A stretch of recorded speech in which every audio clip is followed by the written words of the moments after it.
كيف حشد وصعد كيف ما صعد.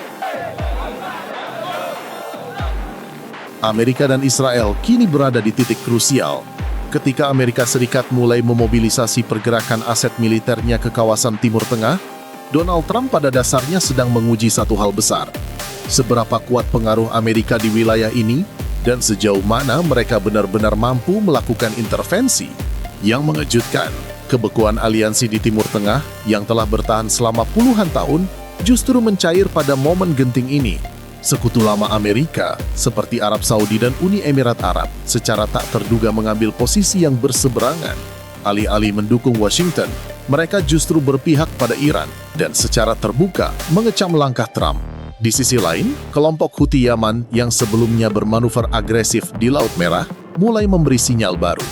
Mereka mengisyaratkan kemungkinan melanjutkan serangan sebagai bentuk dukungan terhadap Iran. Tak hanya itu, berbagai milisi sekutu Iran juga menyerukan mobilisasi, sebuah indikasi kuat bahwa persatuan melawan Amerika Serikat sedang terbentuk. Video ini merangkum berbagai laporan dari beragam sumber, membahas kecaman terhadap Trump, hingga kesiapan poros perlawanan yang menolak tinggal diam ketika ancaman semakin dekat. Bahkan, peringatan keras telah disampaikan kepada negara-negara tetangga. Dalam perkembangan terbaru, Trump mengumumkan bahwa armada tambahan Amerika bergerak menuju Iran. Harapan Washington sederhana: Teheran mau melunak dan menyetujui kesepakatan, baik terkait isu demonstran maupun program nuklirnya. Namun yang terjadi justru sebaliknya. Iran semakin murka. Peringatan keras telah dilayangkan kepada negara-negara tetangga. Mereka diminta untuk tidak mengizinkan wilayahnya digunakan sebagai titik serangan. Jika itu dilanggar, konsekuensinya jelas. Negara-negara tetangga adalah teman kami, tetapi jika tanah, langit, atau perairan mereka digunakan untuk melawan Iran, maka mereka akan dianggap sebagai musuh, tegas Muhammad Akbar Zadeh, wakil politik pasukan Angkatan Laut Garda Revolusi Iran, pada Selasa, 27 Januari. Menurut Tiharwi Wolf, para pejabat Iran telah berulang kali memperingatkan bahwa setiap serangan terhadap negaranya akan dibalas dengan tindakan tegas. Mereka juga mendesak negara-negara sekitar agar tidak mengizinkan wilayahnya dipakai untuk operasi militer apapun.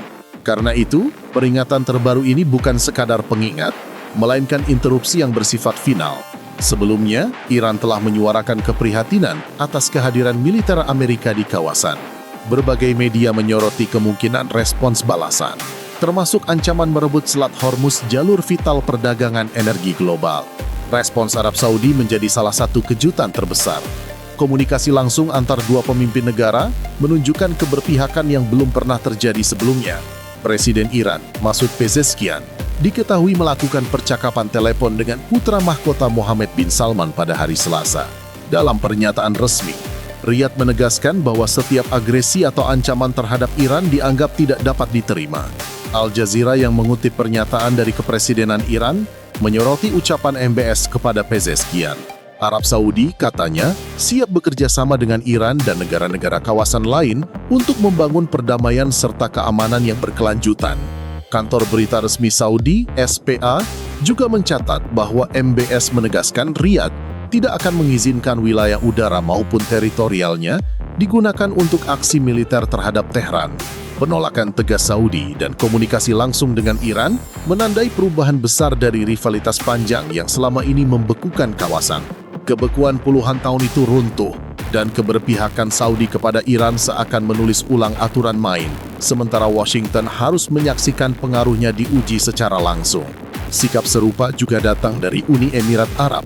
Melalui pernyataan resmi, Kementerian Luar Negeri UEA menegaskan bahwa pihaknya tidak akan mengizinkan wilayah udara, darat, maupun perairan teritorialnya digunakan untuk tindakan militer yang bermusuhan terhadap Iran. Mereka kembali menekankan komitmen terhadap netralitas dan stabilitas kawasan, sekaligus menggarisbawahi penolakan atas mobilisasi sekutu Amerika kali ini. Kekhawatiran negara-negara Timur Tengah terhadap stabilitas regional sangat beralasan. Terakhir kali Amerika nyaris menyerang Iran, sejumlah negara bergerak di balik layar. Sumber anonim yang mengetahui situasi tersebut mengatakan kepada The Jerusalem Post bahwa pejabat dari Qatar, Arab Saudi, dan Oman berupaya meredakan ketegangan dan mencegah eskalasi pada 14 Januari lalu. Mesir juga ikut terlibat dalam diplomasi senyap. Surat kabar Pakistan berbahasa Inggris Dawn bahkan mengonfirmasi bahwa Presiden Trump akhirnya memberitahu Tehran bahwa Amerika tidak akan menyerang dan meminta Iran menahan diri saat itu. Lalu, apakah kemungkinan aksi militer terhadap Iran masih terbuka? Hingga kini belum ada jawaban pasti. Namun penolakan dari berbagai pihak jelas menjadi faktor yang tidak bisa diabaikan. Kini, ancaman datang dari kelompok milisi. Salah satu yang paling disorot adalah Houthi Yaman. Menyusul semakin dekatnya kapal induk Amerika ke wilayah Iran, kelompok pemberontak ini kembali melontarkan ancaman yang terdengar familiar. Houthi dikenal memiliki jam terbang tinggi dalam aksi di Laut Merah selama konflik Gaza. Saat ini, mereka kembali mengancam akan melakukan serangan baru terhadap kapal-kapal yang melintas di koridor Laut Merah, kemungkinan besar sebagai bentuk dukungan terhadap Iran. Ketegangan memuncak ketika Houthi merilis sebuah video singkat yang menampilkan kapal-kapal terbakar, disertai satu kata sederhana namun menggetarkan, segera. Tak ada penjelasan lanjutan, tetapi rekam jejak Houthi tidak bisa dianggap remeh. Lebih dari 100 kapal telah merasakan dampak serangan mereka saat menekan Israel terkait perang di jalur Gaza.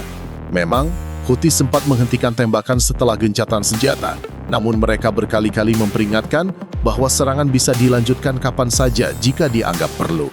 Dan siapa yang tahu, mungkin inilah momen yang mereka tunggu. Tak hanya Houthi, kelompok Kataib Hizbullah di Irak juga menyatakan kesiapan.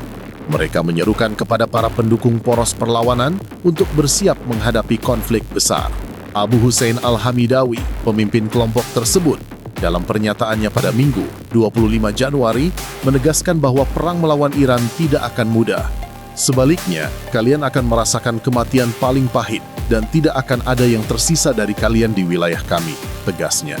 Ia menambahkan bahwa seruan ini ditujukan kepada siapapun yang bersedia menghadapi apa yang mereka sebut sebagai front kekafiran dan kemunafikan, serta bersiap menghadapi perang komprehensif demi mendukung Iran.